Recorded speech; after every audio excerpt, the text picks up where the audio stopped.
금년에는 우리 성경 인물들을 계속 같이 나누도록 했습니다. 이번 주하고 다음 주에는 하와에 대한 말씀을 좀 드리겠습니다. 오늘은 하와, 돕는 배필이라는 제목으로 말씀을 드리겠습니다. 하나님께서 두 번째 사람을 만드실 때 여자를 만드셨습니다. 왜 남자를 먼저 만들고 여자를 다음으로 만들었을까? 유대인 우스갯소리에 그런 얘기가 있습니다. 만일 여자를 먼저 만들었다면 하나님이 남자를 만드실 때 곁에서 잔소리를 너무 많이 했을 것이다. 그래서 남자를 먼저 만들었다. 이 얘기인데 그것은 어디까지나 쇼크이고, 남자를 먼저 만드신 것이 하나님의 뜻이고 하나님의 질서입니다. 이런 남녀의 질서는 이제 성경 전체를 통해서 계속 반복이 되죠. 여자를 만드실 때 하나님께서 남자를 깊이 잠들게 하셨습니다. 그래서 아담은 여자를 만들 때 조금도 간섭을 하지 못했습니다. 그러니까 여자를 만드신 것은 전적으로 하나님 뜻이고 하나님의 의도대로 만드셨어요. 그러니까 여자가 가지고 있는 고유한 성품이 있다면 그건 다 하나님 뜻입니다. 그래서 우리가 서점에 가서 보면 뭐 화성에서 온 남자, 뭐 금성에서 온 여자, 뭐 지도를 못 보는 여자, 냉장고 속에 뭐가 들어있는지 모르는 남자, 뭐 이런 책들이 있죠. 남자는 좀 멀리 보고 여자는 가까이 봅니다. 또 남자는 전체를 보고 여자는 부분적으로 잘 봅니다. 그래서 우리가 이런 방 안에 들어가면은 남자는 제일 먼저 비상구가 어딨나, 이 방의 구조가 어떤가 이렇게 살펴봅니다. 여자는 누가 앉아있나, 뭐 입었나, 헤어스타일이 뭔가 이런 걸 이렇게 보게 돼 있고, 또 남자가 좀 이렇게 좀 어떤 거칠고 그렇다면 여자는 부드러운 면이 있고, 남자는 주로 밖으로 공격성이 있습니다만은 여자는 끌어안는 그런 성향이 있죠. 그래서 이런 그 남자와 여자의 이런 모든 특성이 다 어디서 나타나냐면은 하나님이 주신 본성적인 겁니다. 요즘 진화론자들이나 페미니스트들이 주장하는 얘기를 보면은 남성답다, 여성답다 하는 것은 후천적으로 뭐 진화의 결과라고 얘기를 합니다만은, 그러나 우리가 분명히 알 것은요, 우리가 가지고 있는 남성다움과 여성다움의 그 특성은 다 하나님께서 만들어주신 우리의 본성입니다. 그래서 이거 부인할 수 없는 사실이에요. 하나님께서 전적으로 이렇게 만들어주신 남성다움과 여성다움의 그 성향에 대해서 우리는 하나님께 감사를 드려야 됩니다. 여자는 내가 여자로 태어난 것을 감사하고요, 남자는 내가 남자로 태어난 것을 감사하시기 바랍니다. 여자를 만든 재료는 아담의 갈빗대입니다. 그 왜 갈빗대냐? 여기에 대해서 뭐 여러 가지 해석들이 있습니다. 평등적인 차원에서 아담의 발도 아니고 머리도 아닌 허리에 갈빗대다. 그러니까 남녀 평등을 의미한다. 이렇게 말하는 사람들이 많습니다. 또 그러나 그보다 더 중요한 의미는요, 이 갈빗대는 우리 몸의 가장 중요한 내장들을 보호하고 있습니다. 심장을 보호하고 생명에 지장이 있는 중요한 기관들은 다 우리 몸속에 들어 있습니다. 그래서 이 몸을 보호하는 중요한 역할을 하는데, 참 갈빗대는 우리 생명의 참 가장 중요한 기관인 심장 부근에서 뽑은 것입니다. 그래서 여자에게는 뜨거운 심장과 사랑과 눈물과 감성이 있습니다. 그래서 이것을 통해서 가정을 세우고 보호하는 그런 역할을 하게 되는 것입니다. 또 이 갈빗대라고 하는 것은 남자의 몸의 한 부분이기 때문에 아담은 여자를 딱 보자마자 이거 내 뼈 중에 뼈요, 내 살 중에 살이다, 그런 말을 했습니다. 다른 말로 하면 내 뼈와 살이다, 내 몸이다, 그런 고백을 한 겁니다. 당신은 내 뼈와 살이요, 이렇게 주장을 한 것입니다. 그래서 남편은 아내를 볼 때 내 몸 같이, 내 몸처럼 사랑하는 게 아니고 내 몸으로, 그냥 내 몸으로 사랑을 하는 겁니다. 우리 남자들만 한번 따라서 하시기 바랍니다. 부인이 옆에 있든지 없든지 한번 해보시기 바랍니다. 그대는 내 뼈와 살이요, 옆에 있으면 한번 그냥 쳐다보면서 하시기 바랍니다. 그대는 내 뼈와 살이요. 예. 이번 주에 같이 안 앉으신 분은 이제 다음 주에 이렇게 앉혀서 하시기 바랍니다. 그대는 내 뼈와 살이요. 또한 이 남자와 여자라고 하는 이 존재는요, 아주 거룩한 존재입니다. 그래서 서로 아주 존귀하게 여겨야 됩니다. 히브리 말로 남자와 여자. 오늘 여기 아담이 뭐라고 했냐면은 이것을 남자에게서 취하였은즉 여자라 칭하리라 이렇게 말씀하셨는데 이것이 하나님 말씀인지 아담이 한 얘기인지 잘 모르겠습니다. 그런데 아무튼 여기 남자란 말과 여자란 말이 나와요. 히브리 말로 하면 이샤 이 두 단어인데 유대인들은 가르칠 때 그렇게 얘기를 합니다. 여호와라고 하는 네 글자로 된 자음이 있는데 그 가운데 한 자씩이 들어있어요. 남자라는 말과 여자라는 말 속에. 이샤, 이쉬. 이 속에 여호와라는 이름의 그 이름에서부터 한 자씩 따왔단 말이에요. 그러므로 하나님의 거룩하신 존재를 닮은 하나님의 이름으로 거론될 수 있는 그것이 우리 인간이라. 그래서 우리 남자와 여자는요 서로를 아주 귀중하게 여겨야 됩니다. 남자는 여자를 귀중하게 존귀하게 여기고요. 여자는 남자를 존귀하게 여기고 하나님의 성품을 닮은 귀한 존재로 여기란 말입니다. 이 남자와 여자는 남자가 여자를 함부로 해서도 안 되고 여자가 남자를 함부로 해서도 안 되는 아주 거룩한 존재입니다. 이것을 인식하시기 바랍니다. 그럼 하나님께서 여자를 만드신 이유가 뭔가? 오늘 말씀에 크게 두 가지를 말씀을 해요. 첫째 이유는 독처하는 것이 좋지 못하기 때문이다. 여호와 하나님이 가라사대 사람의 독처하는 것이 좋지 못하니. 이 독처라는 말은 혼자 산다는 말입니다. To be alone. 흡입말로 하면은 하야, bad. 혼자 있는 것. 이것은 하나님 보시기에 low top. 이 top라는 말은 좋다는 뜻인데 low라는 부정사가 붙어서 좋지 않다 그 말입니다. 그래서 영어 단어에 우리가 이 top라는 말을 번역할 때 good이라는 말로 번역을 하는데 우리말에도 그래요. 좋다라는 그 말의 의미가 아주 여러 의미가 있죠. 영어에도 이 good이라는 단어가 여러 의미가 있습니다. 모양이나 품질이 좋지 않다는 뜻도 있고 효력이나 효과가 좋지 않다는 뜻도 있고 좋다는 뜻도 있고 또 윤리나 도덕적으로 선하다는 의미도 있고 또는 뭐 기분이 좋다는 의미도 있고 그런데 이 토브라는 말의 의미도 그렇습니다. 하나님 보시기에 혼자 사는 것은 여러 면에서 좋지 않아요. 첫째로 혼자 사는 것은 누가 봐도 모양새가 좋지 않습니다. 모양이 좋지 않아요. 화려한 싱글이라는 말을 요즘에 종종 하는데 화려한 싱글이 아무리 화려해도요 화려하지 않은 더블만 못합니다. 하나님이 보시기에 그렇단 말이에요. 아, 이거 모양새가 형편없구만. 예. 그래서 물론 우리가 부득이 혼자 사는 경우가 있긴 합니다만은 그러나 결혼을 해야 될 사람이 안 하는 것은 하나님이 보시기에 로토브입니다. 좋지 않아요. 모양새가 좋지 않아요. 뿐만 아니라 두 번째로 삶의 품질이 좋지 않습니다. 인생을 사는 맛이나 효력이 떨어집니다. 결혼하지 않은 사람은 사람의 인생의 깊은 맛을 모릅니다. 삶의 효력이 떨어져요. 여러분 오늘 창세기에 보면은 아담 주변에는요 많은 동물과 식물이 있습니다. 그래서 아담이 동물들에게 이름을 다 붙여줬어요. 여기는 뭐 진돗개도 있고 무슨 사냥개도 있고 별 개가 다 들어있는데 개나 소나 말이나 아무리 많아도요 그거는 아담의 삶의 품질을 높여줄 수 없어요. 그래서 사람은 이 남자에게 여자와 만나서 결혼해야 그 삶의 품질이 높아진다는 뜻입니다. 또 셋째로 윤리나 도덕적으로 봐도 혼자 사는 것은 좋지 않다. 여러분 세상에서 혼자 살려는 사람 많잖아요.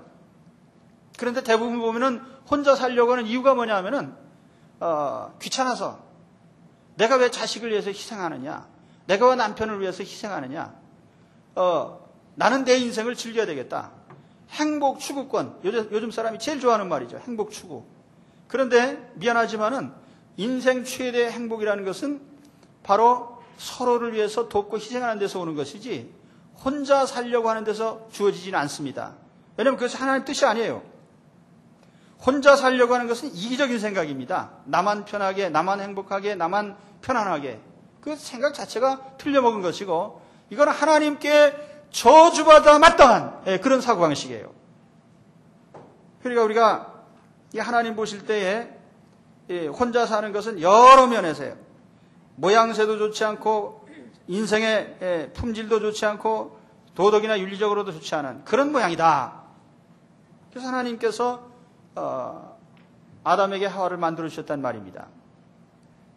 또 한 가지 이유는요. 돕는 배필이 되게 하겠다. 하나님 그런 말씀하셨습니다. 여기 돕는 배필. 이 배필이란 말은 짝이란 뜻입니다. 하나가 있으면 그 상대편, 대응하는 존재를 의미하는 그런 말이에요. 그래서 짝이라는 말인데 짝은 짝인데 돕는 짝이에요. 도와주는 도우미가 되는 짝입니다. 그래서 우리 남자와 여자는요. 정년기가 되면은 서로 돕는 짝이 있어야 됩니다. 그래 나를 도와줄 짝이 필요한 게 아니라 내가 도와줘야 될 짝이 필요한 겁니다.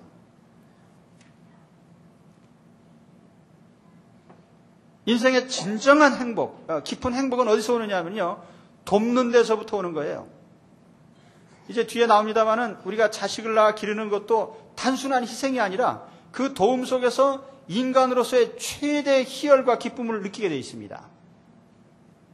그래서 우리가 결혼을 하려고 하는 사람은 내가 내 배우자를 도와야 되겠다. 이런 생각을 하고 결혼하는 겁니다.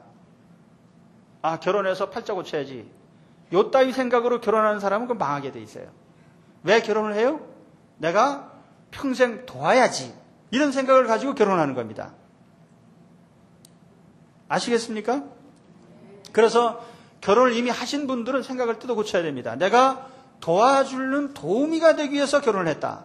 또 이미 이제 결혼한 분 그러지만 결혼을 아직 안 한 분들은 결혼할 때 내가 평생 도울 사람을 위해서 도우미가 되려고 결혼했다. 이런 생각을 해야 됩니다. 이 하나님 결혼을 허락하신 하나님의 뜻입니다.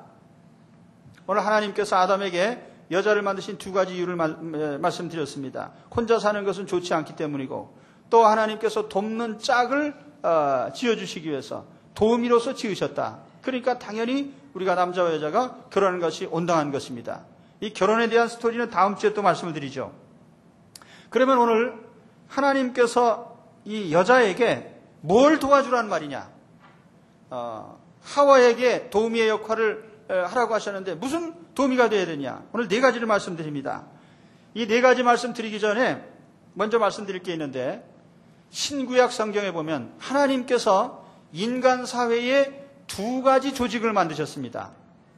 첫째는 가정이고 두 번째는 교회입니다. 하나님이 만드신 것은 지상에 두 가지밖에 없어요.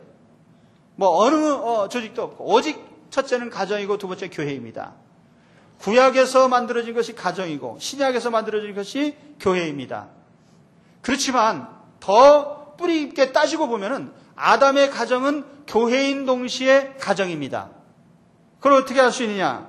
신약 성경 에베소서 5장 31절에 보면은 하나님이 말씀하시기를 이러므로 사람이 부모를 떠나 아내와 합하여 그 둘이 한 육체가 될지니 이 비밀이 크도다. 내가 그리스도와 교회에 대하여 말하노라. 사도 바울은 가정 부부 생활을 얘기하다가 이게 교회다. 그런 말씀을 하셨어요. 그 말씀의 뜻을 보면은 가정은 작은 교회요. 또 교회는 가정을 기반으로 하고 있는 겁니다. 가정이 무너지면 교회도 무너지고 가정이 무너지면 사회도 무너지고 그래서 가정은 가장 중요한 교회의 본질이에요. 그래서 여기 아내가 네 가지 도우미의 역할을 하는데 그 도우미의 역할을 함으로써 가정이 세워지게 되어 있습니다. 그리고 교회가 세워집니다. 여러분 교회에 어떤 특별한 직책을 맡아서 헌신하지 않는다 해도 여러분 가정을 충실하게 세울 때에 교회가 세워지는 줄로 여러분 믿으시기 바랍니다. 그래서 가정생활이 시원치 않은데 하나님을 잘 믿는다. 그건 가짜입니다. 가정을 충실하게 잘 세워야 돼요. 그런 부분은 이제 제가 계속해서 또 말씀을 드리겠습니다. 그럼 오늘 하나님께서 여자에게 네 가지 가정에서의 도우미 역할을 허락하셨는데 첫 번째가 뭐냐면은 자녀를 생산하는 일입니다. 창세기 1장에 보면 인간을 만드시고 하나님 뭐라고 말씀하셨냐면 생육하고 번성하여 땅에 충만해라. 온 땅에 충만해지라는 겁니다. 이게 뭡니까? 다른 말로 하면 자식을 많이 낳으란 얘기죠. 그래서 오늘 우리 그리스도인들은요, 자녀를 많이 낳아야 됩니다. 자녀를 둘 낳으면은 본전입니다. 둘이 합쳐서 둘 나왔으니까. 그런데 자식을 최소한 셋 이상 낳아야 그게 이제 남는 장사가 되는 거예요. 그러니까 생육 번성 충만하려면 3명 이상 낳아야죠. 그러니까 이미 베린 사람 할 수 없고 앞으로 낳으실 분들은요 꼭 3명 이상 낳으시기 바랍니다. 3명 이상 낳으시기를 주의 이름으로 축원합니다. 우리 장로님만 이미 3명을 낳으신 장로님만 아멘 하시고요. 젊은 사람들은 안 하는데요. 두고 봅시다. 예. 하나님께서 하라는 대로 하면 복 받아요. 예. 그게 믿음이죠.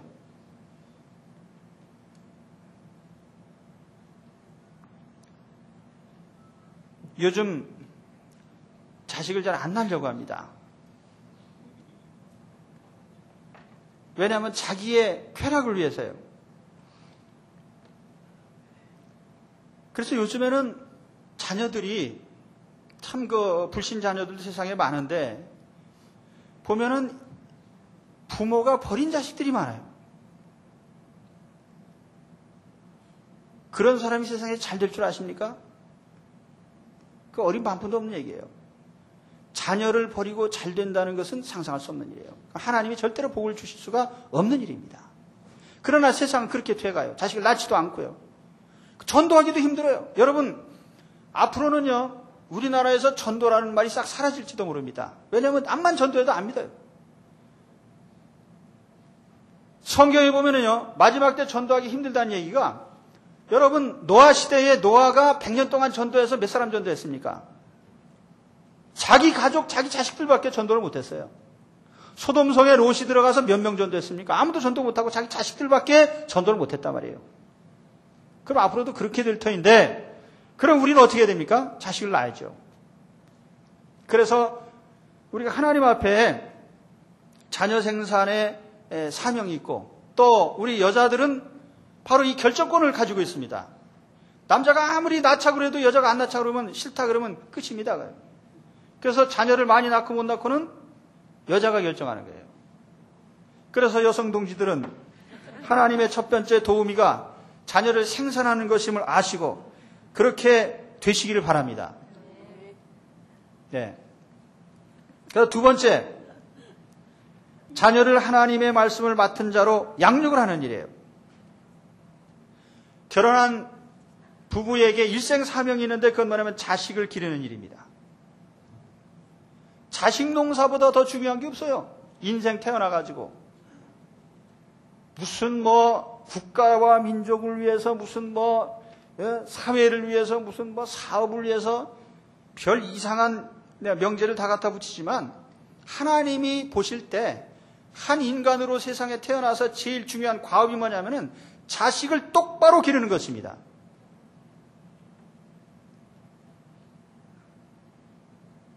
여러분 혹시 세상에서 출세하지 못하고 세상에서 무슨 지위를 얻지 못했다고 해도요, 우리가 분명히 알아야 될 것은 뭐냐면은 자녀 하나를 제대로 길러놨으면 성공한 인생인 줄 아시기 바랍니다. 그리고 자식을 길러서 우리가 자식을 왜 기릅니까? 본전을 뽑기 위해서요. 그래서 요즘에 보면은 노후 보장 해가지고 참 노후 보장 얘기들 많이 합니다만은 노후 보장의 가장 확실한 방법이 뭐냐면 자녀를 제대로 길러놓는 거예요. 자녀를 제대로 길러놓으면요 자식들한테 노후에 11조를 딱딱 받아요. 예. 내 소득의 10분의 1은 아버지께 바쳐라. 그렇게 하면 어떻게 되느냐? 그 부모에게 11조를 바치는 그 자식이 복을 받아요, 또. 그러니까 그게 하나님께 축복되고 영광된 그런 일입니다. 자식을 똑바로 길러서 자식에게 노후 보장을 받는 것이 하나님의 뜻이겠습니까? 아니겠습니까?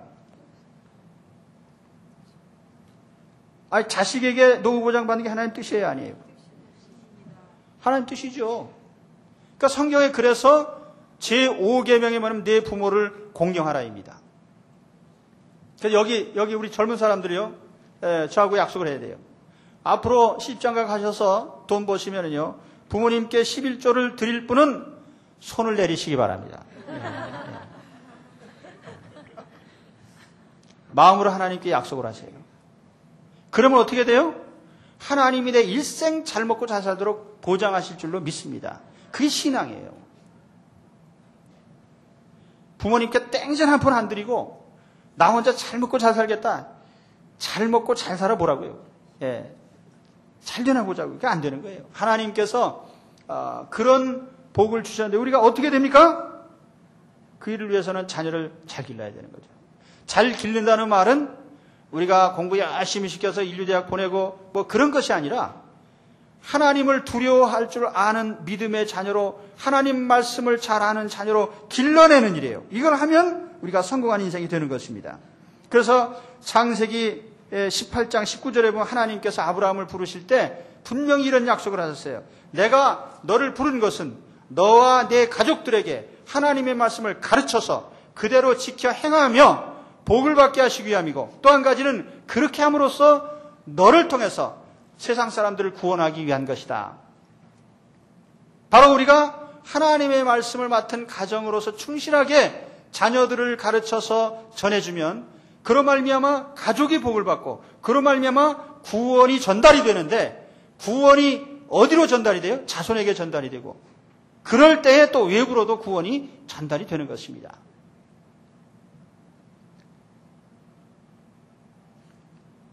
소아시아 교회들 천년 기독교 도시가 다 지금은 몰락했습니다.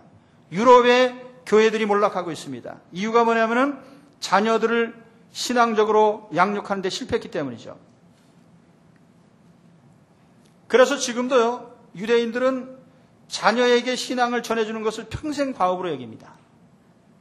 지난 우리 부흥회 때 말씀 들으셨죠? 유대인들은 13살이 되면요, 성인식을 합니다. 근데 이 성인식을 어마어마하게 거창하게 수백 명, 500명씩 막 초대해가지고 큰 잔치를 벌이고 이렇게 합니다. 그만큼 그게 기쁘고 감격적인 일이라는 거예요. 그 유대인이 13세에 성인식 할 때는 네가 이제는 성인이 됐다 그래서 하는 것이 아니에요. 하나님의 말씀을 네가 충분히 이제는 너도 믿고 너도 남에게 가르칠 수 있는 자가 됐다는 겁니다. 13살에. 유대인은 2살 적부터 교육을 합니다. 2살 때에 벌써 규율을 딱 잡아놔요. 여러분 자녀들이요, 뭐 이리 뛰고 저리 뛰고 소나발처럼 뛰는 거 보면 대부분 한국 사람인데 식당에서 뛰고 뭐 어디 가서 뛰고 이리 뛰고 저리 뛰고 그게 안 되는 이유가 뭐냐면요, 2살 때 안 잡았기 때문에 그런 거예요. 2살 때. 제가 우리 아이들 기르면서 2살 때 강력하게 통제를 했습니다. 근데요, 2살 때 투쟁을 세게 해야 돼요. 이놈들이 아주 아무것도 모르는 줄 알고요, 그냥 내버려두면 안 됩니다. 2살 때 벌써 딱 버텨요. 잘못했다 소리 안 하고. 그래서 저는 방문을 딱 걸어 잠그고, 우리 할머니들이 2분 계시니까 할머니들은 밖으로 나가십시오. 그리고 문 걸어 잠그고 딱 회초리를 드니까 잘못했다고 그러더라고요. 예, 우리 둘째 놈이. 예, 자기는 모를 거예요. 2살 때 잡혔어요, 저한테. 그러니까 순종적입니다. 평생 아니요, 떼를 쓰거나 일체 없어요. 왜냐면 2살 때 잡았으니까. 2살 때 잡아가지고요, 순종하는 사람을 만들어 놓으면 교육이 됩니다, 그다음부터는. 아버지가 이렇게 해야지, 그럼 네. 뭐를 시켜도요, 몇 초 안에 다 순종입니다. 이게 그냥 내버려두면 엉망진창이 되는데, 우리 교육을 몇 살에 시작하죠? 유대인들은 교육을 완성시켜가지고, 한 독립된 인격으로 축복하는 13살에 우리 시작을 합니다. 과외 공부 시키고 이거 시키고 저기 시켜가지고 어디 보내려고 하는데 인간 교육 끝난 거예요, 벌써 그때는.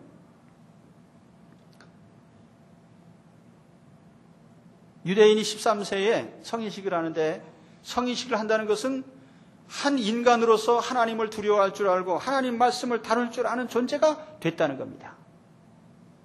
우리 나이로 하면 중학교 1, 2학년 때인데 우리 중학교 1, 2학년들 평균적으로 자기 인생에 대한 확신이 있어요? 인생은 무슨 놈의 인생이야. 그 시간에 뭐 닌텐도나 티키타하고 컴퓨터 앞에 앉아서 게임이나 하고 앉아있지요. 인생을 어떻게 생각해요? 근데 그렇게 교육을 시켜. 인생을 사색하고 할 줄 아는 사람으로.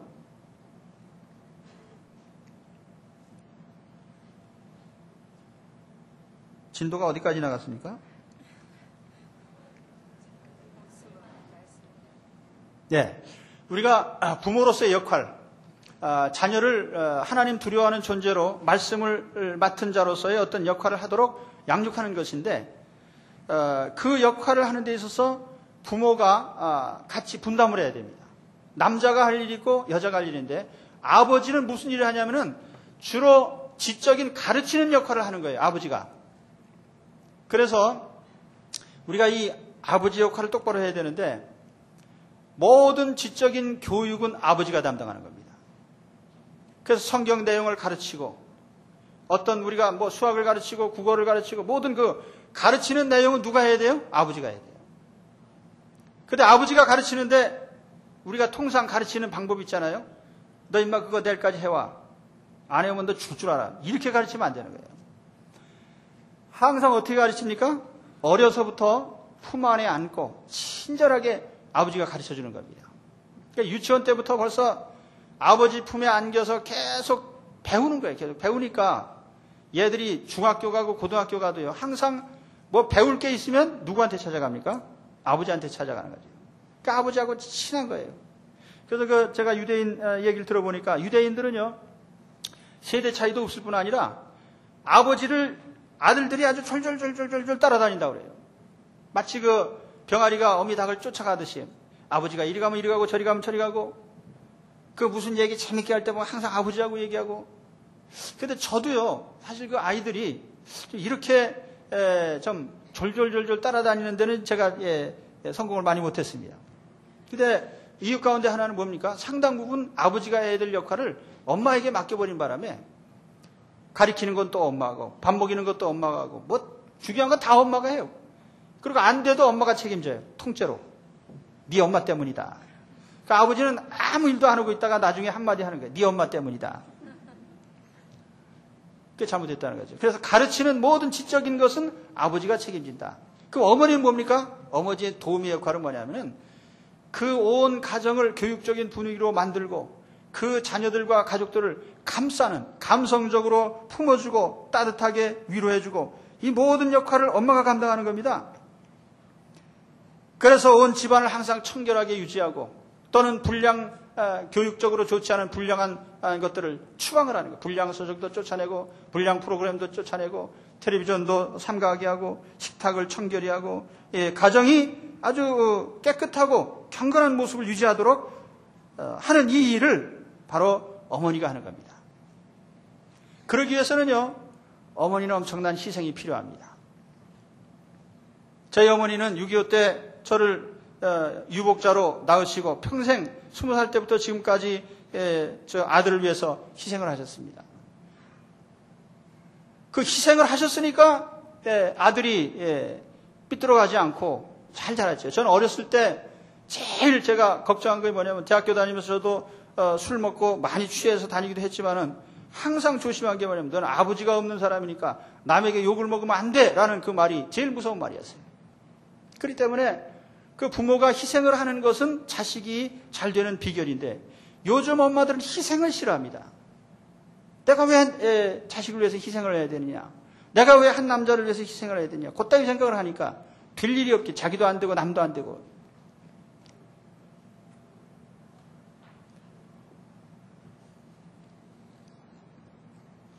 그래서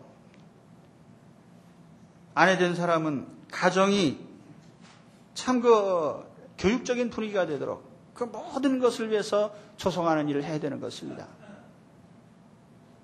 할 말은 많으나 이만 줄이겠습니다. 그 다음에 세 번째로 도우미 역할을 해야 될 것이 뭐냐면요.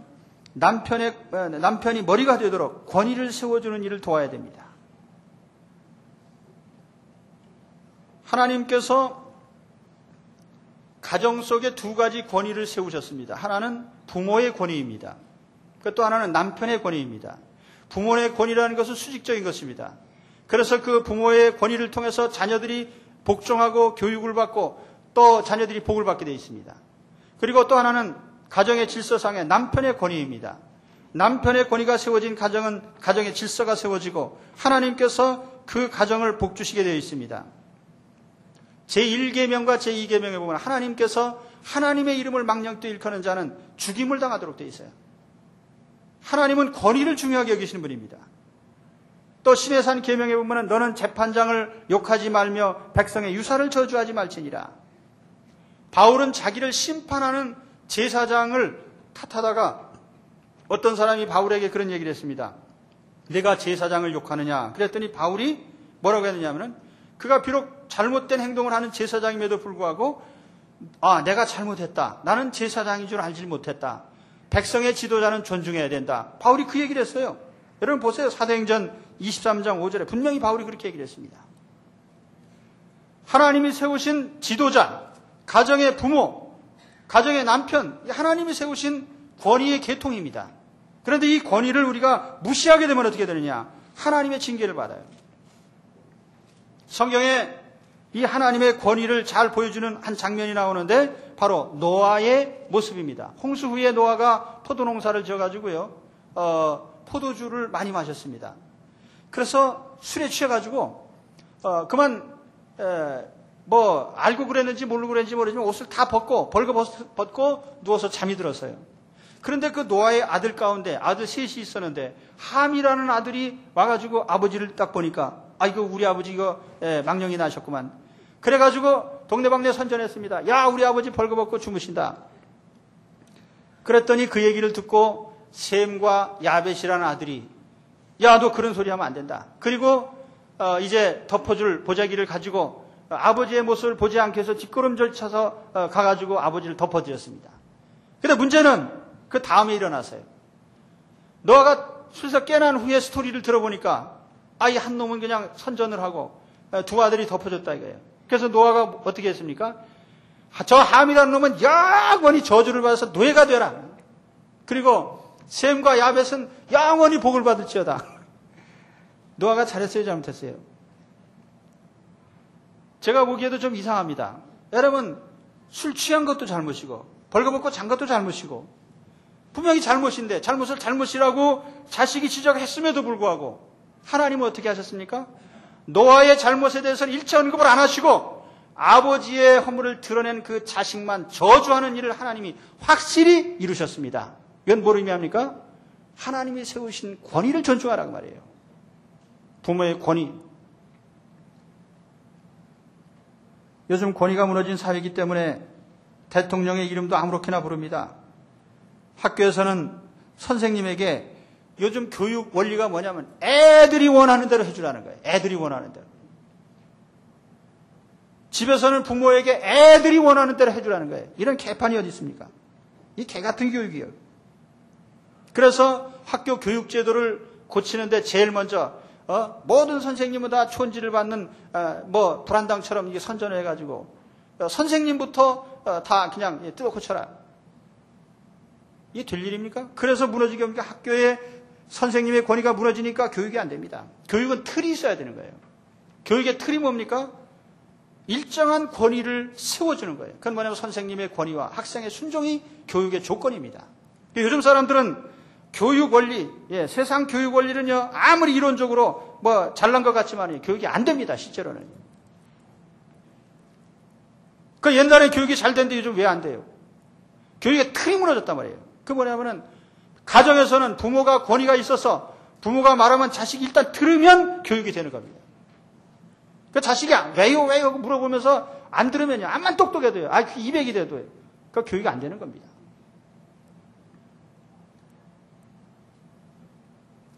그래서 우리가 이 권위가 중요한데 특별히 오늘 말씀드릴 것은 남편의 권위를 누가 세워주냐면은 아내가 세워줘야 된단 말이에요. 아내가 남편을 존경하고 순복함으로써 이 남편의 권위가 세워집니다.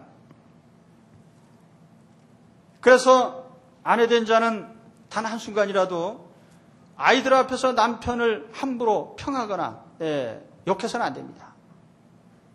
그래서 어느 집안이든지 보면요, 그 아내된 사람이 남편을 함부로 말을 하거나 자녀들 앞에서 함부로 얘기를 하면서 자식이 잘 되는 경우는 거의 없어요.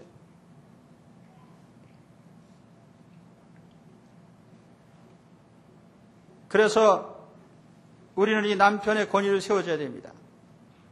그걸 아내가 하는 일이죠. 성경은 여러 곳에서 이것을 말씀하는데 제가 일일이 다 말씀드릴 수는 없습니다. 사라가 아브라함을 주라 칭하여 복종한 것 같이 너희가 선을 행하고 아무 두려운 일에도 놀라지 아니함으로 그의 딸이 되었느니라. 그러니까 여러분, 아내된 사람은 남편의 권위를 세워주셔야 됩니다. 왜냐하면 그렇게 함으로써 가정의 질서가 세워지고 하나님께서 그 가정을 복주시게 되어 있습니다.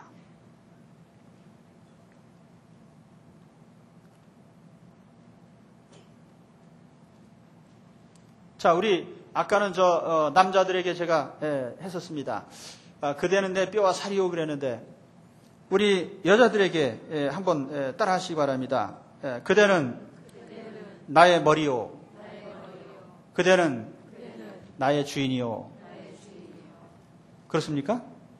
예. 항상 그렇게 서로 고백을 합니다. 예. 우리가 그 젊은 부부에게도 제가 명령을 했어요. 예. 금년에 꼭 하루에 한 번씩 그 말을 해라. 예. 남편은 아내에게 그대는 나의 생명이요 나의 사랑이라고 고백을 하고 또 여자는 남편을 향해서 그대는 나의 주인이요 뭡니까? 나의 머리라는 고백을 하란 말입니다. 그래서 하나님은 이런 역할을 우리 여자에게 맡기시는 거예요. 그래서 가정이 세워지는 거죠. 또 마지막으로 한 가지 더 말씀드리면은 여자는 자신의 가정이 하나님을 경배하는 성전이 되도록 도와줘야 됩니다. 남편이 가정의 제사장이라고 하면 아내는 그 제사를 준비하는 제사장의 도움입니다. 그래서 금년도에 제가 가정예배 말씀드렸죠.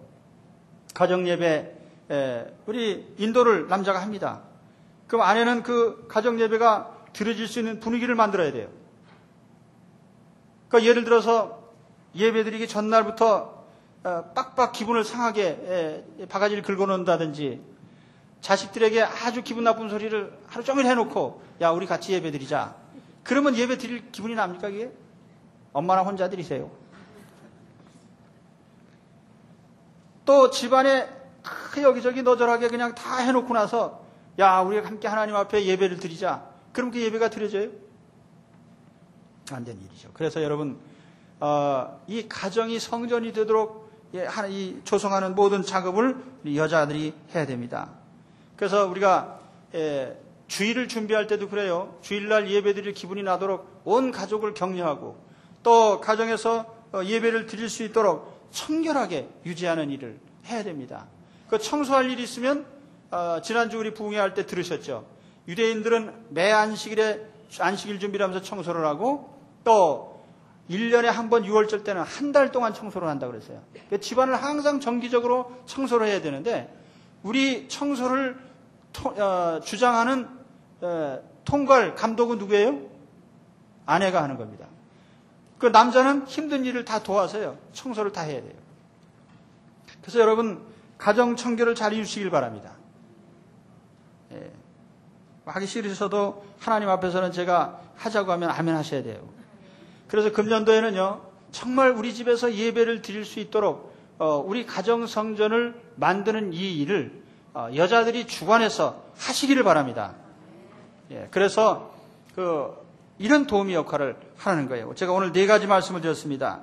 첫째는 자녀 생산을 도와라. 또 자녀를 믿음의 자녀로, 말씀 맡은 자녀로 양육하는 일을 도와라. 그리고 남편의 권위를 세워서 가정의 질서를 세우는 일을 도와라.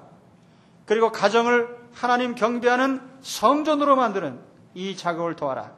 그래서 이 도우미 역할을 충실히 하실 때 어떻게 됩니까? 그 가정이 하나님 복 주시는 가정이 될 줄로 믿습니다.